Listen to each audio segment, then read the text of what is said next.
رنگ افاقانہ آواز میں پڑھنے والا ارول کا وہ شاعر جو صرف ہندوستان ہی نہیں بلکہ پورے دیش میں پڑھتا ہے، الحمدللہ سننے کے بعد آدمی کا دل باغ باغ ہو جاتا ہے، سمجھے؟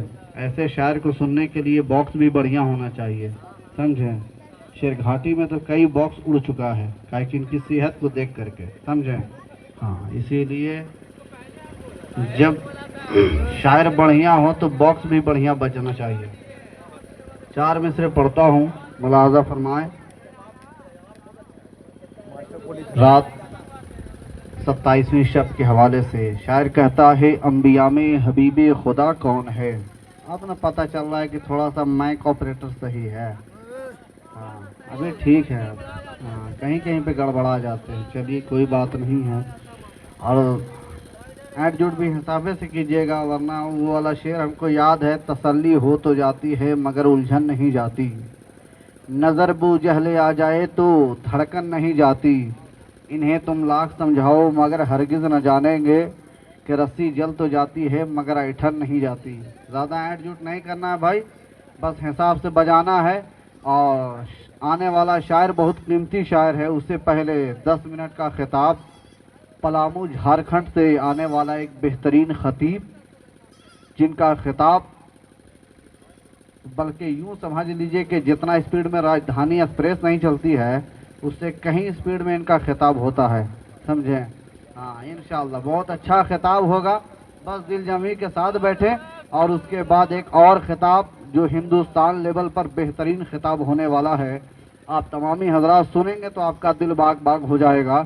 اور ان کے خطاب کے بعد ایک بہترین شاعر، بلکہ یوں کہہ لیا جائے کہ شعر و شاعری کا صاحب سجادہ، سلطنت سخنوری کا وزیر اعظم، شہنشاہ ترنم، کلاسیکل لہجے کا بے تاج بادشاہ، شاعر سپر اسٹار جناب پیر محمد صاحب قبلہ ارول۔ میں جب پڑھنے کے زمانے میں ایک بار سنا تھا ان کا کلام، تو بس اس انداز میں پڑھتے تھے کہ میں رہتا ہوں ارول، میرا گھر ہے گیا، سمجھیں؟ اور نمبر وغیرہ سارا ایڈریس دیتے تھے، ماشاءاللہ اس ٹائم میں نے سنا تھا، ماشاءاللہ دل باغ باغ ہو گیا تھا، بہت اچھا۔ اور میرے پنجاب نیشنل بھائی صاحب ہے نا بیٹھے ہوئے ہیں، مطلب آپ کیا کہنا چاہ رہے ہیں کہ شاعر کا بال بچہ دال چاول کھاتا ہے تو نقیب کا بال بچہ القطرہ پیتا ہے؟ وہ جس کا بھی پیتا ہو، میرا تو ابھی ہے نہیں، ہے نا؟ ہاں شعر سنے، 4 مصرے پڑھتا ہوں بھیا آپ کے حوالے سے، صحت کے حساب سے آپ کو پیسہ دینا ہے نا؟ ہاں شعر سنیے، مجھے معلوم ہے میں چاہوں تو 1 منٹ پر آپ کو آسمان پہ پہنچا سکتا ہوں، پر چچا ڈر لگتا اتارے گا کون، ہے نا؟ ہاں اسی لیے ہاں سنیں، انشاءاللہ باغ باغ ہو جائیں گے۔ 4 مصرے بھیا آپ کے حوالے سے کہ شعر کا پڑھنا کوئی کھیل نہیں ہوتا، شعر کا پڑھنا کوئی کھیل نہیں ہوتا، بد عقیدوں سے کوئی میل نہیں ہوتا، اور جس کو نسبت ہے خواجہ غریب نواز سے، اس کا اے ٹی ایم کبھی فیل نہیں ہوتا۔ جس کو نسبت ہے خواجہ غریب نواز سے، ہم تو سوچے تھے کہ 500-600 روپے لے کر کے آ ہی جائیے گا، لیکن خیر آ رہے ہیں ماشاءاللہ، شعور فن نکھرتا جا رہا ہے۔ یہ دھاندیا پوٹیا سے کام نہیں چلے گا، سمجھے؟ وہ مانگورا قتلہ والا کام کیجیے آپ، ہے نا؟ ہاں اس کا بڑا والا بھائی بھی ہے، اس کو بھی لے کر کے آئیے۔ شعر سنیے کہ شعر کا پڑھنا کوئی کھیل نہیں ہوتا، ہے نا؟ اور میں پڑھ رہا تھا شعور فن نکھرتا جا رہا ہے، ماشاءاللہ۔ بابو لوگ سے لینے میں اچھا نہیں لگتا ہے، اور جب نہیں لیتے ہیں تو بعد میں اچھا نہیں لگتا ہے نا؟ ہاں لیکن لینا بھی ضروری ہے، اور یہ بچے بھی کم نہیں ہیں، سمجھے؟ ہاں ایک باپ کا 2 بیٹا تھا، بڑے والے بیٹے کو باپ نے کہا کہ بابو پانی لے کر کے آؤ، بڑا والا بیٹا ہٹ گیا، چھوٹے والے نے کہا ابو آپ بھیا کو کاہے بولتے ہیں پانی لانے کے لیے، ایک کام کیجئے خود ہی جا کر کے پی لیجئے اور 1 گلاس ہمرو لیے بھی لے کر کے آ جائیے گا۔ ہاں تو یہ بچے بھی کم نہیں ہیں، سمجھے؟ ہاں ہاں ماشاءاللہ، اللہ سلامت رکھے، علم میں بے پناہ برکت عطا فرمائے۔ شعر سنے کہ 4 مصرے، حضرت دعائیں چاہتا ہوں، نبی کا چہرہ لحد میں اتر کے دیکھتے ہیں۔ ارے جب بہترین خطیب آنے والا ہو تو نظامت بھی اچھی ہونی چاہیے نا؟ ہاں سنیں انشاءاللہ، کیونکہ خطاب بہت ہی جاندار ہونے والا ہے۔ وہ خطیب گلے گلستان خطابت، واعظ اہل سنت، واصف محبوب داور، حضرت علامہ و مولانا مجاہد حسین پلاوی صاحب قبلہ خطابت فرمانے کے لیے آ رہے ہیں انشاءاللہ۔ 10 منٹ سنیں، آپ خود ہی فیصلہ کیجئے گا کہ 10 منٹ سننا ہے کہ 10 منٹ کے بعد بھی سننا ہے۔ 4 مصرے کہ نبی کا چہرہ لحد میں اتر کے دیکھتے ہیں، جو زندگی میں نہ دیکھا تو مر کے دیکھتے ہیں۔ نبی کا چہرہ لحد میں اتر کے دیکھتے ہیں، جو زندگی میں نہ دیکھا تو مر کے دیکھتے ہیں۔ چمک جو عرش پہ جاتی ہے فرش محفل کی، مکی ادھر کے نظارے ادھر کے دیکھتے ہیں۔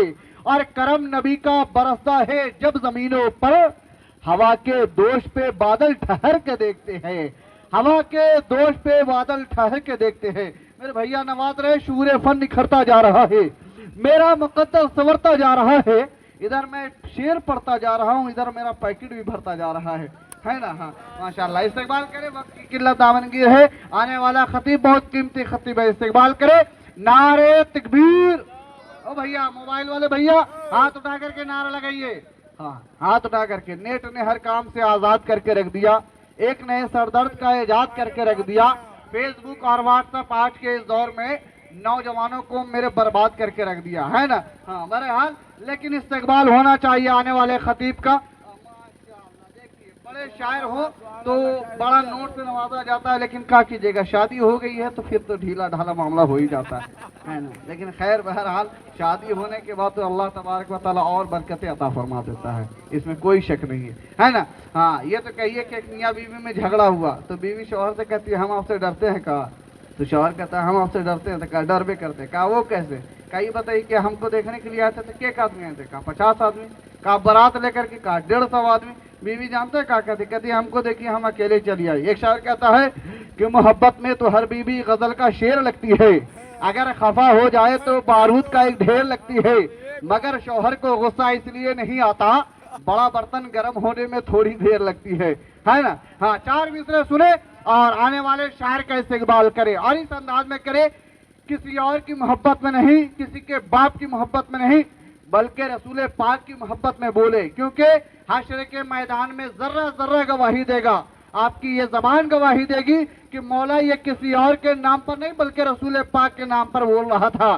ہاں یہ ہاتھ گواہی دے گا، جب ہاتھ اٹھا کر کے نبی کے نام پر یا رسول اللہ بولیں گے تو یہ ہاتھ گواہی دے گا مولا یہ کسی اور کے نام پر نہیں بلکہ رسول پاک کے نام پر۔ ایک شاعر کہتا ہے کہ کوئی لیڈر نہ منسٹر نہ سپاہی دیں گے، جو خوشی دلی کے محبوب الہی دیں گے، اور نام سرکار پہ ہاتھوں کو اٹھائے رکھیے، آپ کے حق میں یہ محشر میں گواہی دیں گے۔ استقبال کرے آنے والے خطیب کا، شکریہ ماشاءاللہ۔ نعرہ تکبیر! اور ذرا محبتوں کے ساتھ، ایسے ڈھیلا ڈھالا نعرہ میرے ساتھ نہیں چلے گا، ہاتھ اٹھا کر کے نعرہ لگائیے، نعرہ تکبیر! پیچھے والے بھیا ایل پی ڈبلیو کی طرح اسی کا ہاتھ اٹھاتا ہے، پورا مکمل ہاتھ اٹھاؤ، ہاتھ اٹھا کر کے نعرہ لگائیے، نعرہ تکبیر! نعرہ رسالت! چچا پھر سے دعوت دینا پڑے گا، ہاتھ اٹھا لیجئے، آخری مرحلے پر کھڑے ہیں، مرنا ہے کہ نہیں ہے؟ ایک جگہ جلسے میں کہا کہ جنہیں مرنا نہیں ہے نا تو ہاتھ اٹھائیے، تو ایک بوڑھے سوڑھے دادا ہاتھ اٹھا کر کے کہہ رہے ہیں، ہم کہاں نا چچا، اللہ آپ کو ابھی بھی سلامت رکھے، لیکن خیر محفل پاک میں آئے ہیں، نیکیوں میں اضافہ کرے، ہاتھ اٹھا کر کے نعرہ لگائے، اور اس انداز میں لگائے کہ عشق ہو تو عشق کا اظہار ہونا چاہیے، ہر گلی ہر کوچے میں پرچار ہونا چاہیے، سر کو گنبد ہاتھ کا مینار ہونا چاہیے، ہاتھ اٹھا کر کے نعرہ لگائے، نعرہ تکبیر!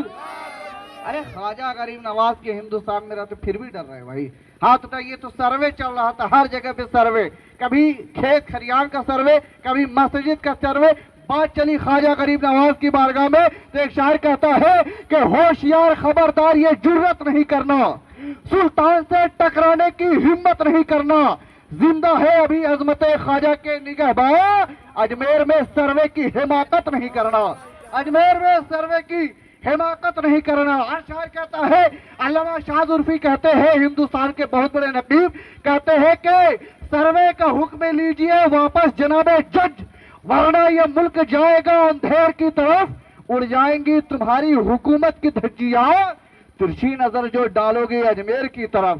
ہاتھ اٹھائے، خواجہ غریب نواز کے ہندوستان میں رہتے ہیں، کسی کے باپ سے نہیں ڈرتے ہیں، ہاتھ اٹھا کر کے نعرہ تکبیر! نعرہ رسالت!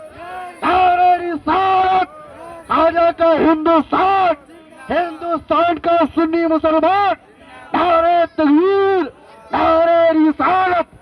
کہ شاعر کہتا ہے، ذرا محبتوں کے ساتھ ایک مرتبہ بولے، یا رسول اللہ! شاعر کہتا ہے کہ کبھی کوزے میں ہم سمٹ کر سما گئے، پھیلے اگر تو کیسر و کسرا پہ چھا گئے، ایوب بن کے صبر کی دنیا کو دی مثال، خالد بنے تو موت سے پنجہ لڑا گئے۔